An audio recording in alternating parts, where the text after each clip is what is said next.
Ustedes han oído que se dijo a sus antepasados, no mates, y todo el que mate quedará sujeto al juicio del tribunal. Pero yo les digo que todo el que se enoje con su hermano quedará sujeto al juicio del tribunal. Es más, cualquiera que insulte a su hermano quedará sujeto al juicio del consejo. Pero cualquiera que lo maldiga quedará sujeto al juicio del infierno. Por lo tanto, si estás presentando tu ofrenda en el altar y allí recuerdas que tu hermano tiene algo contra ti, deja tu ofrenda allí delante del altar. Ve primero y reconcíliate con tu hermano. Luego vuelve y presenta tu ofrenda. Si tu adversario te va a denunciar, llega a un acuerdo con él lo más pronto posible. Hazlo mientras vayan por el camino al juzgado. No sea que te entregue al juez y el juez al guardia y te echen en la cárcel. Te aseguro que no saldrás de allí hasta que pagues el último centavo. Mateo capítulo 5, versículos 21 al 26 en la Nueva Versión Internacional. Amén. Amén, amén. En serio que es un asunto delicado el de nuestras relaciones, nuestros vínculos, más si nuestros vínculos no son sanos, si nuestros vínculos reflejan daño, reflejan situaciones de incertidumbre en nuestra manera de relacionarnos o de intentar mantener el diálogo con otros, y recurrentemente caemos o tropezamos y no parecemos llegar a un punto en donde estemos en un acuerdo común. Es complejo. El terreno más complejo para ejercitar nuestra fe cristiana quizás sea el terreno de nuestras relaciones con los demás, aún con los que decimos que amamos y con los que dicen amarnos. No es una cosa fácil. Necesitamos desarrollar capacidades, madurez, habilidades. Esto es lo que nuestro Señor Jesucristo está tratando de decirnos en esta porción que acabamos de escuchar de Mateo 5, 21 al 26. No es el único momento en el cual nuestro Señor Jesucristo enseña acerca de esto. Para Él es importante, porque las relaciones entre las personas deben ser un reflejo del trato de Dios con nosotros, y entonces, en consecuencia de ello, nuestras relaciones con los demás debieran ser un canal de bendición para ellos y para nosotros, de ida y de regreso. Debiéramos poder experimentar una forma de relaciones que nos nutran y nos bendigan a nosotros y a los que están en relación con nosotros en nuestro entorno inmediato. Así que Jesús, nuestro Maestro, no solamente se ocupó en una ocasión de esto, se ocupó en más de una ocasión, y uno de los recurrentes asuntos de su enseñanza y de su predicación fue precisamente este. Él insistió a sus discípulos que deberían amarse unos a otros. Saben, hermanos, el extremo de nuestras relaciones dañadas quizás sería el que lleguemos al punto en el cual dejemos de reconocer que el que está pegado a nosotros, no el que está allá en la esquina, ni el que está allá a la vuelta de la esquina, ni el que está allá sentado junto a mí en el asiento del templo, no, sino el que convive conmigo, el que comparte conmigo incluso un lugar en la misma mesa todos los días, más de una vez. Ese es mi prójimo.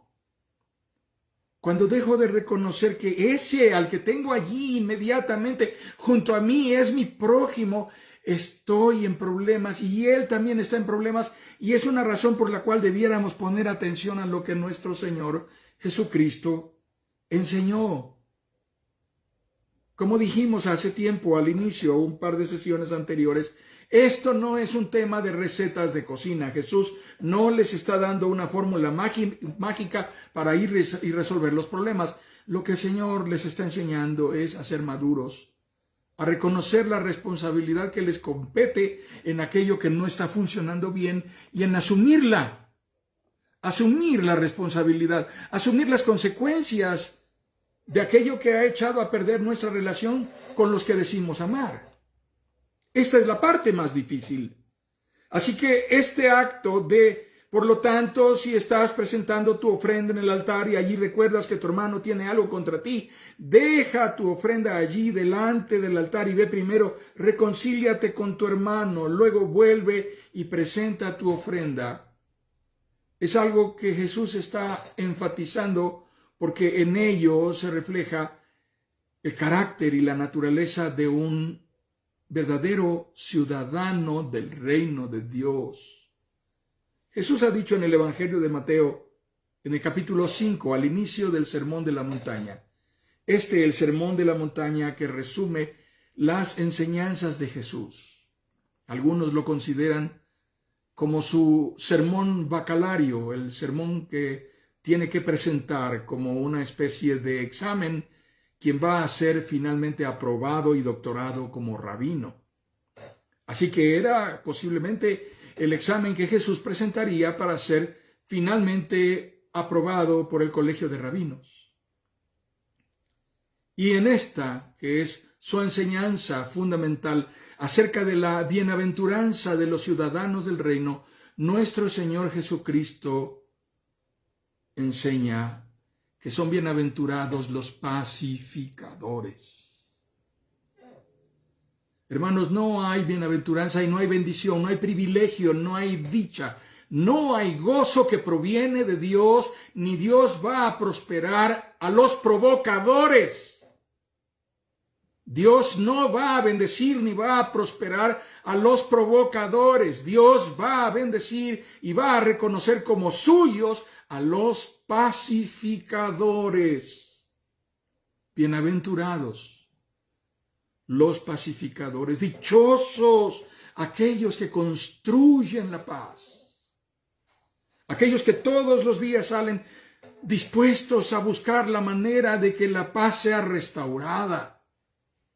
No zanjar los agujeros, los cismas, los abismos entre unos y otros, sino construir la paz, unificar el ánimo de todos cuantos más pueda unir para construir la paz. Así que en Mateo capítulo 5 Jesús dice esto, y en Mateo capítulo 6, al enseñar a orar a los suyos, el Señor dice esto otro, y al orar, no hablen solo por hablar, como hacen los gentiles. Y ya me los imagino, bla, bla, bla, bla, bla, bla, bla, bla, bla. Tal vez algunos de nosotros hemos oído algo parecido, oído o escuchado algo parecido en algún templo, en alguna congregación. Y al orar no hablen solo por hablar, como hacen los gentiles, porque ellos se imaginan que serán escuchados por sus muchas palabras.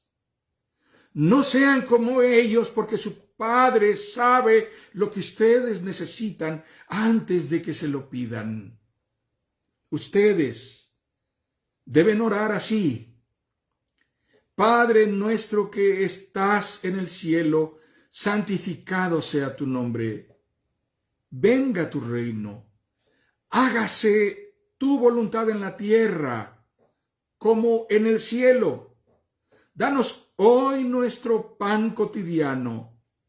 Perdónanos nuestras deudas, como también nosotros hemos perdonado a nuestros deudores.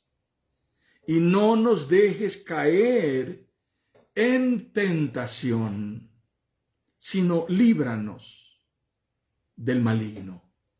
Porque si perdonan a otros sus ofensas, también los perdonará a ustedes su Padre Celestial. Pero si no perdonan a otros sus ofensas, tampoco su Padre les perdonará a ustedes las suyas. ¿Nos hemos preguntado alguna vez cuántas de las promesas que reclamamos delante de Dios en oración en realidad están condicionadas a obediencia? ¿Cuántas de las promesas con las que venimos orando al Señor reclamando ser bendecidos en realidad están condicionadas a que hagamos la voluntad de Dios en nuestra vida? ¿Y cuántas veces nuestras oraciones resultan como este bla, bla, bla, bla vano? Porque parece que no hay respuesta de Dios debido a que nuestro corazón en ningún momento, ni antes, ni durante, ni después de haber orado, estuvo dispuesto a hacer la voluntad de Dios. ¿Qué importancia tiene para Dios el que nuestras relaciones sean sanas y el que busquemos por la ruta del perdón y de la reconciliación construir la paz? Por favor, te pido que me perdones. Esta es una forma de expresión en peligro de extinción. Amados hermanos, estamos ante el escenario en el que las nuevas generaciones se conducen con un creciente nivel de arbitrariedad. Cuando nosotros vinimos a Cuernavaca para radicar, hace 17 años, si no me equivoco, nosotros veníamos de una ciudad en la cual estaba establecida la cultura del uno por uno en aquellos cruceros de la ciudad en donde no había ni semáforo ni una señalización de quién debía pasar primero. Así que uno por uno significaba que siempre debíamos actuar al llegar a un crucero con cortesía y dejar que pasara alguien antes que nosotros. Así que si nosotros llegábamos antes y no había nadie, entonces podíamos pasar.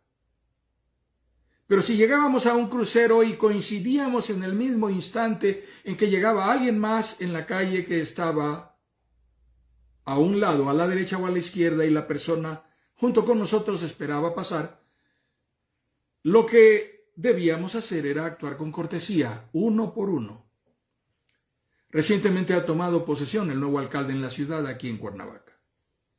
Y él ha dicho que se establecerá una nueva cultura vial en la ciudad, y la nueva cultura vial en la ciudad implicaría esta forma de norma de uno por uno en donde prevalecería la cortesía para todos los conductores. Y entonces mi esposa y yo nos miramos y sonreímos y dijimos: ¡ah, qué belleza! Hemos extrañado que eso también suceda aquí. Porque ustedes y yo nos hemos dado cuenta con cuánta arbitrariedad conducen las personas. Con cuánta arbitrariedad las personas están determinadas a no dejar que nadie entre al curso de los vehículos, aunque no van a poder avanzar más que 3 vueltas de su rueda y van a atravesarse para impedir que pasen los demás. Las personas pasamos junto a otros, por la calle, por la acera, en las filas de los hospitales, en cualquier lugar a donde vayamos, atropellándolos y causándoles daño sin pararnos a considerar, sin tener el mínimo grado de interés en reconocer responsabilidad en algún daño causado, o aún peor, ignorándolo intencionalmente. Nos conducimos con impunidad en diversos escenarios. Mi esposa hace algún par de meses quizá, salió del supermercado a donde habitualmente hacemos nuestras compras, platicándome que venía muy, muy frustrada y disgustada. Había algo de gente en este supermercado y le tocó hacer una fila para poderse formar, y hay ahora estas indicaciones en el suelo de sana distancia, así que ella buscó cuál fila podría avanzar más rápido y entonces se formó en una de ellas, y delante de ella había una persona y en la otra fila del otro lado había otra persona y habían más en la otra caja, formadas. Resulta que las personas que estaban formadas delante de mi esposa, tanto en la fila de al lado como en esta, eran familiares y ambos estaban haciendo fila para ver quién avanzaba más pronto, más rápido para pagar. Así que cuando llegó el momento, las personas que estaban invadiendo a ambas filas decidieron unirse y ponerse enfrente de mi esposa. En ese instante, la persona que trabaja en la empresa, en el supermercado, como una especie de gerente, vino y dijo: pueden pasar por esta nueva caja que se está abriendo. Y entonces, delante de mi esposa, estas personas corrieron inmediatamente a ocupar la caja que se estaba abriendo para obstruir el paso de cualquier otra persona. ¿Cuán abusivos podemos mostrarnos? ¿Cuán flagrantemente, cínica y descaradamente podemos actuar de manera abusiva, arbitraria, impune, con una habilidad creciente para ignorar que estamos siendo ofensores, lesivos? Y las personas reaccionamos usualmente desde un patrón de autodefensa que, por definición espontánea, niega toda responsabilidad y asume una calidad de inocencia que en integridad no corresponde a la verdad. Desafortunadamente me ha tocado escuchar el discurso que algunos padres dicen: si alguno dice que tú le hiciste algo, niégalo. No tienes por qué reconocer nada. No hay nada de lo que tengas que arrepentirte. ¿Lo han oído? Y no tienes que asumir ninguna responsabilidad. Tú desconoces quién hizo nada y no sabes nada. Omite cualquier declaración y no digas nada. Todo lo que digas o dejes de decir puede ser usado y será usado en tu contra. Así que cállate y finge demencia. Es lo mejor que puedes hacer. Tú no sabes nada. Amados hermanos, esto parece ser la doctrina sagrada con la que el mundo, la sociedad, se conduce hoy.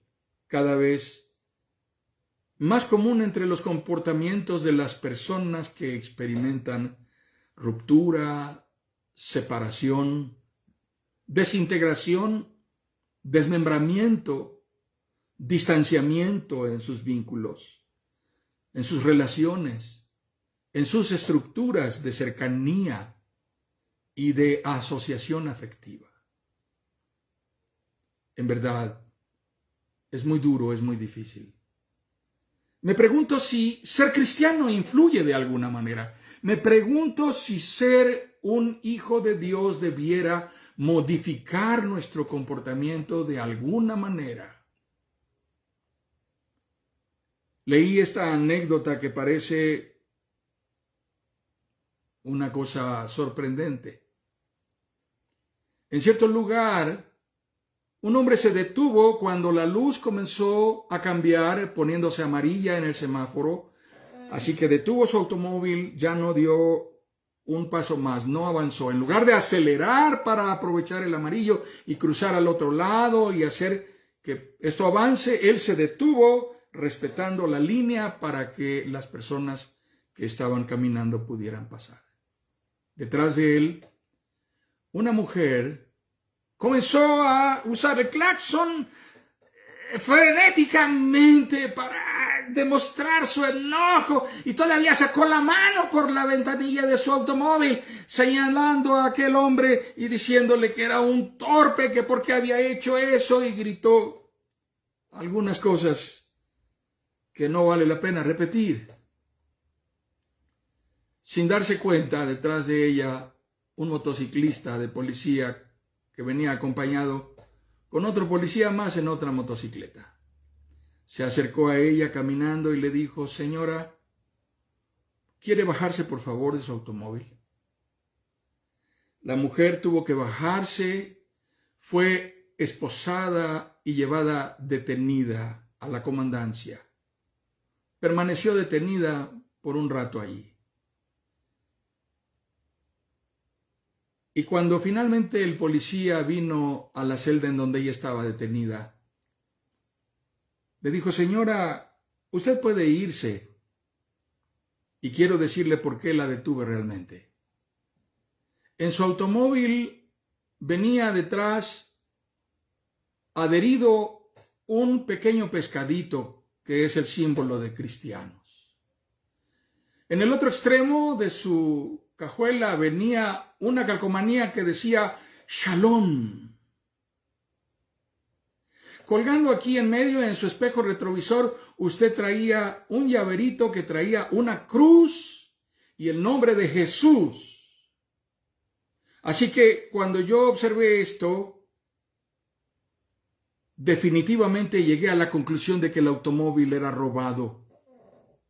Que quien estaba conduciendo este automóvil era alguien que se robó el coche de una persona cristiana, porque la persona que estaba detrás del volante no parecía cristiana por ningún lado, no tenía signos ni testimonio de ser una verdadera cristiana. Pero ya verificamos y descubrimos que el automóvil no tiene denuncia de haber sido robado. Así que en realidad el automóvil es suyo.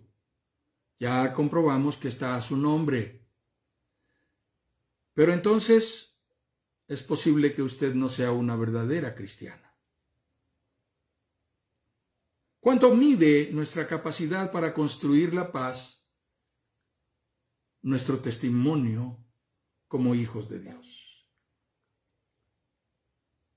Hermanos, este es el discurso de odio que se vive día a día.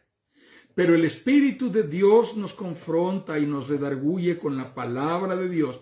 Nos conduce a reconocer nuestra necesidad de buscar la paz, de perdonar y de buscar ser perdonados en su presencia y en confesión delante de Él, en el secreto de Dios. Primero y antes que nada, estar a cuentas con Dios.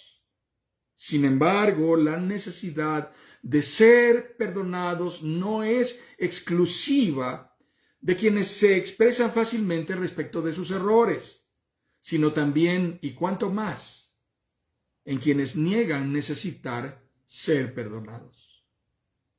Es necesario aceptar que el reconocimiento de la falta cometida no es fácil. No es fácil asumir nuestra tendencia natural, porque habitualmente nos inclinamos a rehusar toda responsabilidad, a negar que tenemos responsabilidad. No es sino una obra de persuasión y convencimiento del Espíritu Santo de Dios en el hombre interior, en la persona que yo soy por dentro, como finalmente terminaré rindiendo mi altivez, rindiendo mi cerviz altiva, acudiendo delante de Dios. Ahora bien, Dios no solo quiere que vengamos a Él en rendición humilde y confesión honesta. No es solo venir ante Dios. Tenemos la idea de que es Dios al único al que tenemos que pedirle perdón. Yo solamente le pido perdón a Dios y a nadie más. Lo demás no ameritan que yo les pida perdón porque ellos no son Dios. El problema es que desde esa óptica, desde esa actitud, estamos asumiendo que no tenemos por qué ir a los demás para pedirles que nos perdonen porque damos por hecho que ellos son inferiores a nosotros y que al hacerlo significaría un acto de humillación que no estamos dispuestos a cumplir. Desde esta actitud nosotros nos asumimos iguales a Dios.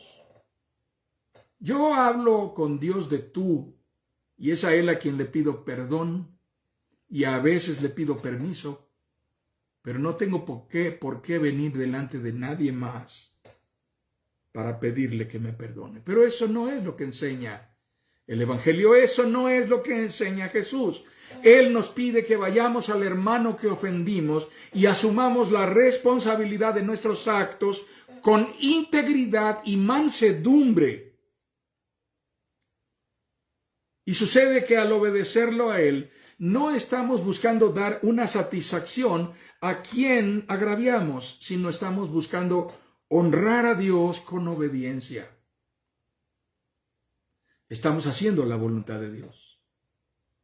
Nuestros hermanos y padres, nuestro cónyuge y nuestros hijos, nuestros amigos o vecinos, nuestros familiares o parientes, nuestros compañeros de trabajo, nuestros hermanos de la iglesia, todos apreciarían como un signo de madurez el oírnos decir con sensibilidad evidente, con sinceridad notoria, que sentimos, que lamentamos haber lastimado o agraviado a alguno de ellos. Saben, las personas más fácilmente nos iremos de una iglesia. Aunque amemos entrañablemente a los hermanos, al pastor, a la congregación, aunque hayan sido allí nuestros hijos nacidos y engendrados, aunque allí hayan crecido nuestras generaciones, no nos importará si algún día tenemos que ir con humildad y reconocer una falta. Es más fácil que nos levantemos de allí y nos vayamos con soberbia, con dureza de corazón, con altivez, antes de humillarnos y reconocer que fallamos. En el interior experimentamos gran ansiedad por mostrar que nos estamos rindiendo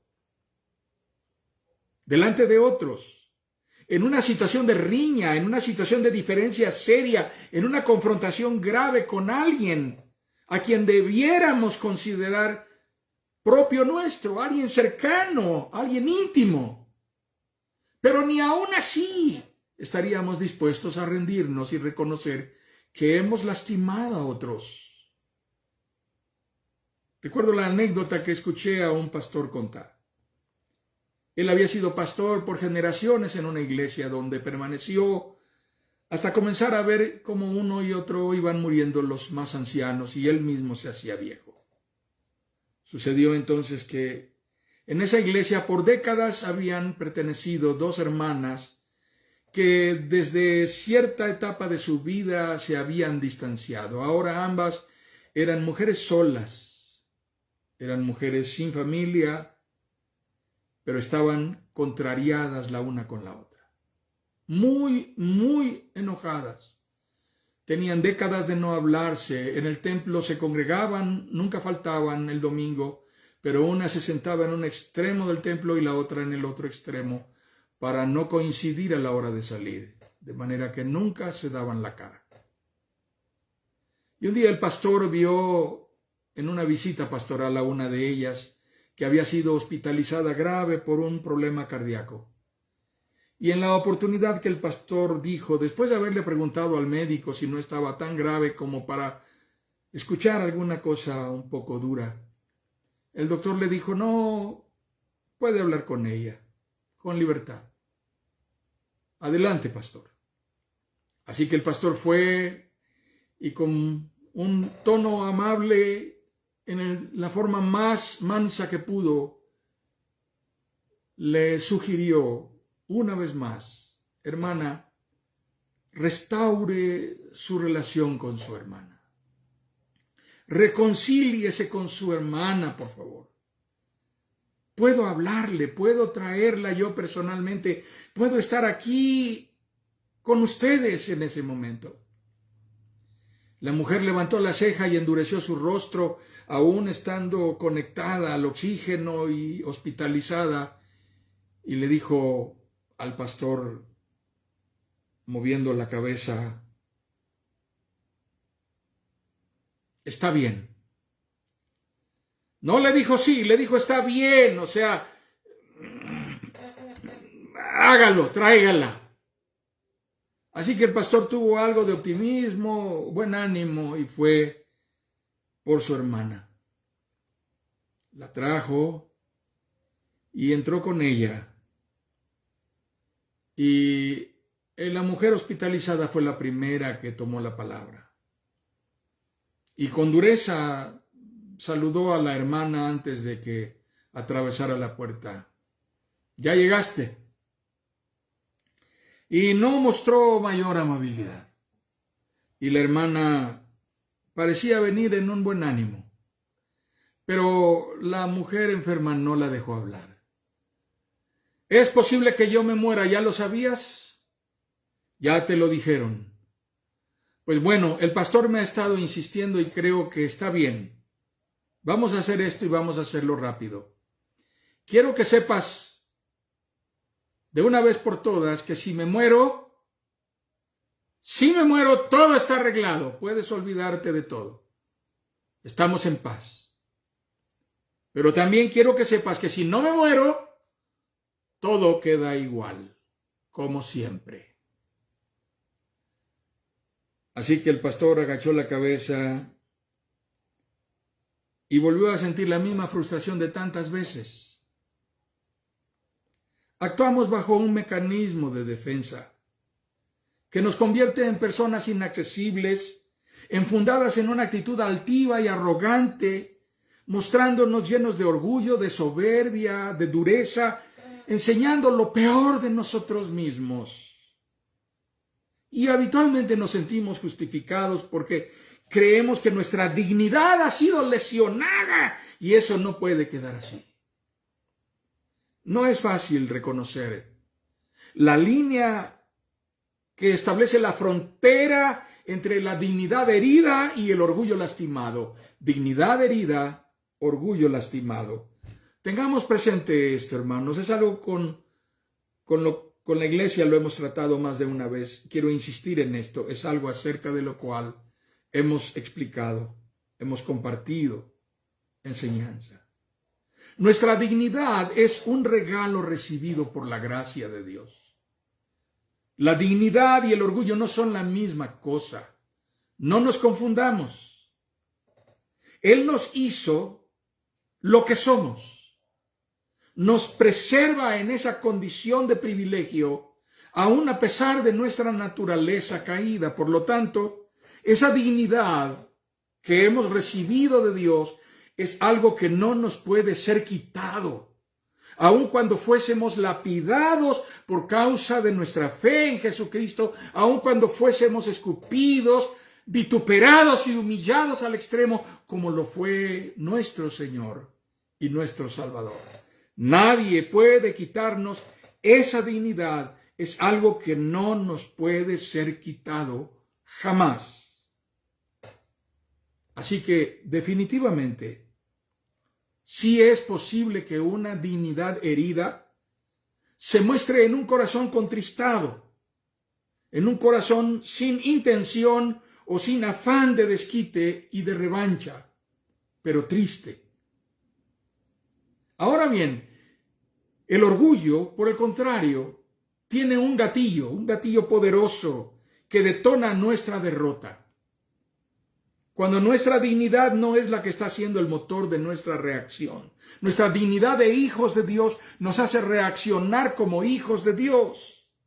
Pero cuando no es la dignidad lo que nos está moviendo, cuando no estamos siendo guiados por el Espíritu de Dios desde esa dignidad de hijos de Dios que reflejan el carácter de Dios, lo que sucederá es que abriremos el telón y entrará en escena el orgullo que nos hará mostrar lo peor de nosotros, y el orgullo es capaz de adueñarse de todo el escenario y atrapar la atención de todo el público.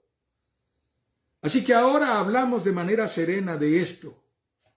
Consideremos que entre tanto que la dignidad es algo que hemos recibido de Dios como Padre amoroso, por medio de su Hijo Jesucristo, con un alto costo pagado en la cruz, que nos hizo tomar parte en la mesa de la familia de Dios, en la comunión íntima con el Padre. Por el contrario, el orgullo es una trampa de Satanás que está construida con los ingredientes de egoísmo, altivez y búsqueda de reconocimiento fundado en nuestros méritos humanos, terrenales y carnales. Estoy ávido de reconocimiento y como no se me da el reconocimiento, como no se reconoce mi mérito, entonces estoy enfurecido y lleno de soberbia, de arrogancia de dureza y de altivez. Amados hermanos, el signo de nuestra cristiandad está en rendir nuestra soberbia y nuestra altivez. Y hacerlo no es un fracaso de nuestro carácter. No es una humillación que nos convertirá en perdedores delante de los demás. Hacerlos es un signo de que somos verdaderamente discípulos de Cristo, hijos de Dios, viviendo no solamente las vocales del Evangelio, sino las consonantes del Evangelio. Estamos construyendo nuestras frases complejas para declararnos como hijos de Dios ante un mundo caído que no conoce la gracia del perdón, de la compasión, de la misericordia. El fracaso no radica en el acto de rendición. El fracaso radica en la negativa a rendirnos y dejar esta carga de amargura que nos representa un lastre ocioso, estéril, innecesario. Así que mi oración de arrepentimiento y confesión es explícita, es extensa. Con esa oración asumo en la presencia de Dios que yo he pecado y revelo delante de Dios mi necesidad de ser perdonado por medio de los méritos de su Hijo Jesucristo, y también clamo por el valor, la determinación, el coraje y la voluntad necesaria para quebrantar mi orgullo, mi soberbia delante de Dios y poner a Cristo como Señor de mi vida, y rendido a Él, ir y pedir perdón, asumiendo la responsabilidad que debo asumir, que me corresponde, pero también estar dispuesto a perdonar, a escuchar cuando otros vienen y me piden perdón y reconocer que debo aceptarlos. De la misma manera en que Dios me ha perdonado a mí, también yo debo perdonar.